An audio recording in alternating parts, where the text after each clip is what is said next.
State open के विद्यार्थी है तो आज का वीडियो आपके लिए अति महत्वपूर्ण साबित होने वाला है, क्योंकि आज के वीडियो के अंदर मैं आपके कमेंट्स की रिप्लाई करने वाला हूं। तो 4-5 दिन से मैं ट्रैवल पर होने के कारण आपके कमेंट्स की रिप्लाई नहीं दे पाया और आपको और कुछ भी महत्वपूर्ण अपडेट्स थी तो उनसे भी परिचित नहीं करवा पाया था। लेकिन आज मैंने सब कुछ चेक किया जहाँ तक कि कोई भी नई महत्वपूर्ण अपडेट्स नहीं आई है और इससे संबंधित आपको यूट्यूब पर खूब सारे वीडियोस भी आपको मिलेंगे टाइम टेबल से रिलेटेड या और कोई। तो आप उस चीज़ों से भ्रमित न हो, क्योंकि अभी किसी भी प्रकार की आपकी टाइम टेबल से रिलेटेड कोई भी इंफॉर्मेशन नहीं आई है, नहीं आपका टाइम टेबल ऑफिशियली जारी हुआ है। तो कई सारों ने ऐसा डाल दिया है कि इतना टाइम टेबल डाउनलोड करें, ये आ चुका है, डेट से जारी हो चुकी है। तो किसी प्रकार के उन अफवाहों पर ध्यान नहीं दें, क्योंकि अभी तो आप 10वीं और 12वीं के विद्यार्थी है। ये चैनल पर बने रहे, बेल आइकन बटन को जरूर दबाएं और चैनल को सब्सक्राइब नहीं किया तो सब्सक्राइब जरूर करें, क्योंकि जैसे ही टाइम टेबल या आपके एडमिट कार्ड से संबंधित इन्फॉर्मेशन आएगी मैं झटपट आपसे देने का प्रयास करूंगा। हालांकि अगर आपको चाहिए फिर भी कि लमसम कब आने की संभावना, तो इससे संबंधित मैं एक वीडियो भी आपको दे दूंगा अगर आप कमेंट करके मुझे बताओगे।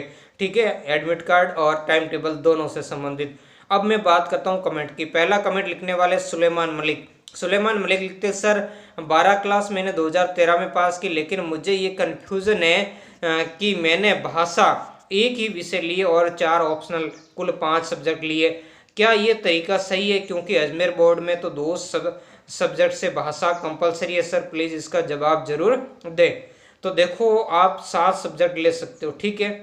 अब उसमें से मिनिमम आपको 5 लेने होते हैं, तो इन्होंने 5 ले लिए। अब राजस्थान ओपन के हिसाब से सही है, आपकी कोई दिक्कत नहीं है। लेकिन यहाँ पर इस बात को आप ध्यान रखना है कि चाहे आप 10वीं की बोर्ड की परीक्षा दे रहे हो या 12वीं ओपन बोर्ड की, आपको हमेशा भाषा 2 लेनी है, क्योंकि भविष्य के अंदर आगे आपको नौकरी में किसी भी प्रकार की दिक्कत का सामना नहीं करना पड़े। इसके अलावा आप जानते हो 3rd ग्रेड हो चाहे 2nd ग्रेड हो या आगे कोई भी वैकेंसीज हो, उसके अंदर भी आपके 2 भाषा कंपलसरी होनी चाहिए। तो मेरी तो राय यही है कि आप 2 भाषा लीजिए, और अगर नहीं लिया तो ऐसा कुछ नहीं है, आप सरकारी नौकरी में अप्लाई कर सकते हो, कोई दिक्कत नहीं है। कुछ एक ऐसी फील्ड होती है जहां पर आपको रोका जा सकता है, वहां पर आपको भाषा के कारण, यानी आपने एक भाषा ली इसी कारण।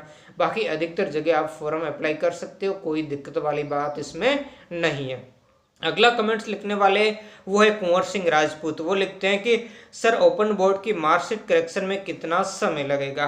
तो देखो, आप जो मार्कशीट करेक्शन है उसमें वैसे टाइम पीरियड तो 15 दिन का है। 15 दिन के अंदर अंदर आपको वो करेक्शन करना पड़ता, फिर भी ऑफिशियली काम है, थोड़ा बहुत आगे पीछे हो सकता है। और इसके अलावा जो 15 दिन का वो उनका काम होता है वो वर्किंग पीरियड होता है, यानी उसमें छुट्टियां काउंट नहीं की जाती। तो इस तरीके से आप अप्लाई कर दे साइट पर जा कर के, या अपने स्टडी सेंटर के माध्यम से ही काम होगा सारा कुछ, वहाँ फॉर्म वगैरह फिलअप करके फिर आपको बोर्ड पे भेजना। कोई भी काम हो आपका स्टडी सेंटर बिना आपका नहीं होगा, फिर बोर्ड को भेजना है तो आप वहीं से संपर्क करें और आपके जो बोर्ड जल्दी से जल्दी आपकी कार्रवाई निपटाने का कार्य करेगा। ठीक है। अगला कमेंट लिखने वाले सुखराम, वो लिखते हैं कि सर वापस कब फॉर्म भरे जाएंगे? तो देखो, राजस्थान स्टेट ओपन साल में 2 बार परीक्षा आयोजित करवाता, लेकिन पिछली 2 बार हमने देखा कि कोरोना की परिस्थितियों के कारण उसने एक बार ही, यानी स्ट्रीम 1 के आवेदन लिए, स्ट्रीम 2 के आवेदन नहीं लिए थे। तो इस बार हो सकता है कि अभी कोरोना की परिस्थितियाँ कम है, तो इसके लिए आप ये मार्च महीना वेट करें।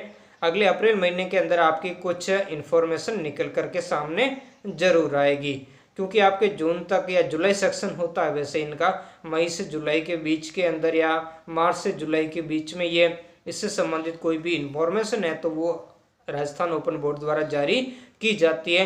तो हालांकि अभी तक जैसे बोर्ड के सूत्रों से हमने पता किया, कोई उन्होंने इन्फॉर्मेशन देने से इनकार कर दिया, ठीक है ना। तो जैसे इन्फॉर्मेशन हमारे पास और आएगी तो हम आपको अपडेट्स करवा देंगे। और ये सेक्शन में नहीं आया तो आपके फिर वो अक्टूबर सेक्शन में तो आपको आना ही है, अक्टूबर के आसपास आपके फॉर्म भरे ही जाएंगे, उसमें कोई डाउट नहीं है। लेकिन इस बार लगभग 99% चांस है कि आपके ये जो मई या जो अप्रैल के अंदर आपकी लगभग एग्जाम्स स्टार्ट होगी, तो उसके बाद में मई या जून के अंदर आपके फॉर्म भरने प्रारंभ हो सकते हैं। ठीक है, एक संभावना है।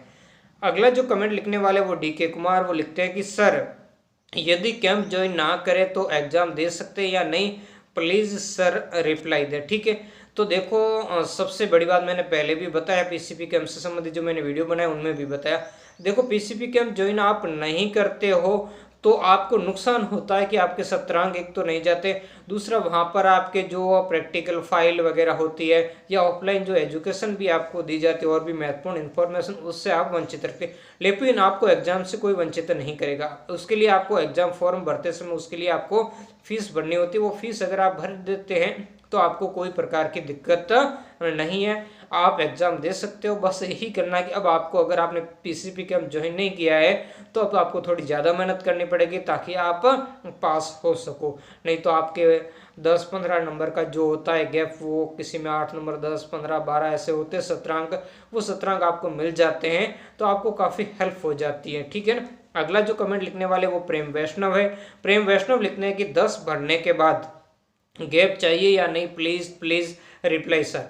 ठीक है, तो देखो ये कहना चाहते हैं कि जैसे 10वीं का करने के बाद मैं सीधा 12वीं फॉर्म भर सकता हूँ। देखो 1 साल का आपको गैप चाहिए, ज़्यादा नहीं।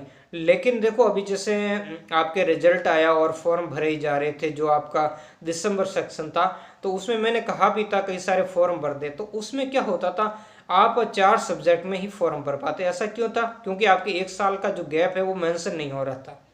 तो लेकिन फिर भी आप 4 सब्जेक्ट तो क्लियर कर सकते थे। उसमें से कोई भी सब्जेक्ट अगर आपके रह जाता तो वो अगले जो दिसंबर वाले सेक्शन में आप एग्जाम दे करके वो क्लियर कर सकते थे। तो कम से कम आपको मैक्सिमम 1 साल का गैप, तो सॉरी अपने मिनिमम 1 साल का आप गैप होगा, तभी आपको क्या मिलेगा, सर्टिफिकेट मिलेगा और आपका वो मान्य होगा। अन्यथा आप 5 सब्जेक्ट की पूरी एग्जाम भी नहीं दे पाओगे, आप 4 सब्जेक्ट की ही दे पाओगे। तो ये कुछ आपके महत्वपूर्ण जो कमेंट्स हैं जिनका मैंने रिप्लाई देने का कार्य किया। और भी आपके अगर मन में कोई कमेंट्स तो आप तो मुझे ज़रूर कमेंट कीजिए, उनका भी मैं वीडियो के माध्यम से रिप्लाई देने का काम करूँगा। आज के वीडियो में इतना ही, मिलते हैं नेक्स्ट वीडियो में एक नए टॉपिक के साथ। धन्यवाद।